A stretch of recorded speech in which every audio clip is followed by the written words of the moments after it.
वक्त हमारे साथ मौजूद हैं हिमाचल प्रदेश के पूर्व मुख्यमंत्री जयराम ठाकुर जी। सर, हिमाचल प्रदेश में लगातार युवा वर्ग सुक्खू सरकार के विरोध में प्रदर्शन कर रहा है और कह रहा है कि या तो ज्वाइनिंग लेटर दो या जहर दे दो। देखिए, स्वाभाविक रूप से कब तक आप लोगों को मूर्ख बना सकते हैं, गुमराह कर सकते हैं।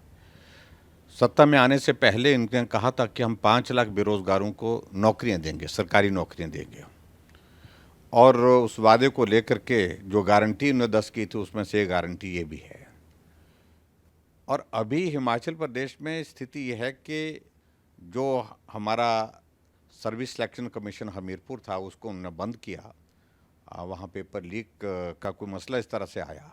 हमने कहा कि उनके खिलाफ कार्रवाई करो, लेकिन जो उस इन्वेस्टिगेशन के दायरे से बाहर जितने भी पेपर हुए पड़े हैं, उनका रिजल्ट निकालना चाहिए। कहा कि 1 महीने के अंदर निकाल देंगे, फिर कहा कि 3 महीने के अंदर निकाल देंगे। 1 महीना बीत गया, 3 महीने बीत गए, 7 महीने बीत गए, 8 महीने पूरे होने वाले हैं।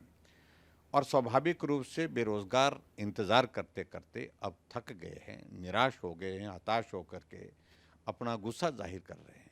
सचिवालय के बाहर वो रो रो करके कह रहे हैं कि या तो हमारा परिणाम निकालो, जो हमने मेहनत की है और मेहनत करके ईमानदारी से हमने एग्ज़ाम दिए हुए हैं, उसका रिजल्ट निकालिए, या हमें जहर दे दो। ये स्थिति हिमाचल प्रदेश में बन गई।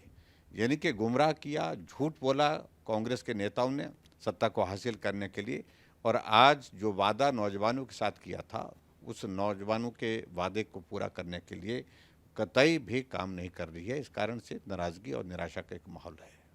सर, अभी आप बाढ़ ग्रसित क्षेत्रों को लेकर दिग्गज नेताओं से मिले हैं बीजेपी के, तो क्या कुछ? देखिए, हिमाचल प्रदेश में अब की बार अप्रत्याशित बाढ़ और बरसात आई है, जिसके कारण नुकसान बहुत ज़्यादा हुआ जान माल को। लगभग 170 के करीब लोगों की ज़िंदगी चले गई है।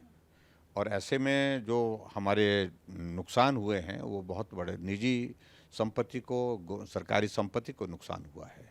और ख़ास तौर से जो हमारा रोड का जो इंफ्रास्ट्रक्चर है, उसको डैमेज बहुत ज़्यादा हुआ है। 4 lane, national highways, state highways damage हुए पड़े हैं। ऊपर से सेब का सीज़न साथ में आ गया।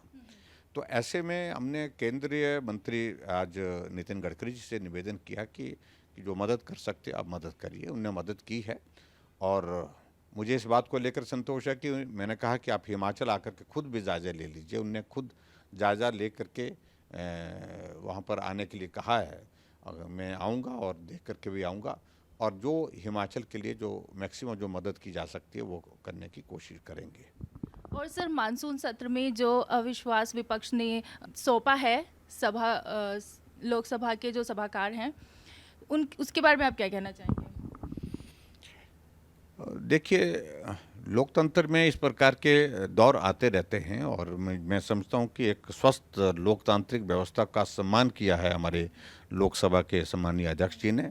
और जो बार बार सदन को विपक्ष के लोग चलने नहीं दे रहे हैं, और इस प्रकार का प्रस्ताव जो जो अविश्वास प्रस्ताव ला करके सरकार के साथ चर्चा करना चाहते हैं, उन्होंने कहा कि चर्चा के लिए आपका स्वागत है, आप आइए, चर्चा करें, और खुल करके चर्चा होनी चाहिए। दोनों पक्ष उसमें भाग लेंगे, और दोनों पक्ष भाग लेने के बाद निश्चित रूप से ये प्रस्ताव गिरने वाला है। निश्चित रूप से गिरने वाला है, तो भाजपा को इससे अपना पक्ष रखने का बहुत एक सुनहरी अवसर होगा।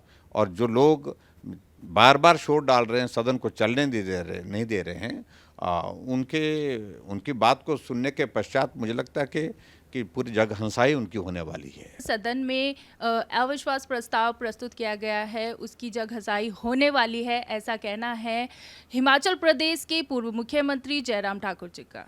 कैमरा पर्सन ऋतिक के साथ मीनाक्षी श्रीयान की रिपोर्ट, सुदर्शन न्यूज़।